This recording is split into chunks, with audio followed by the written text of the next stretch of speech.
ঈদ বলতেই আনন্দ। ঈদের সময় যদি খাওয়া দাওয়া যদি না হয় তাহলে কেমন হয়।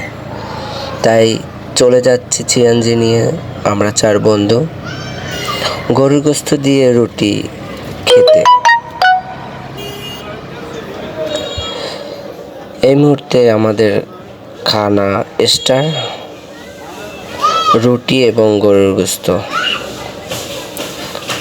সকলে মিলে খাচ্ছি। আসান আর লাগবো নেই ল ল ডালি ল।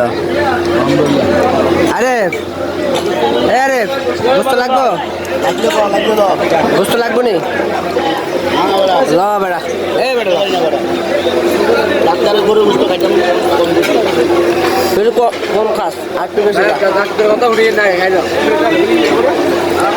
খাইলো ঠিক দেখছো না ডায়লগ হাসানের যাস না। কাজে একটা হাস্যকর জিনিস হয়ে গেল। আমরা সকলে হাত ধুতে গেলাম, তখনই দেখি আমার একটা বন্ধু আবার বসে গেছে।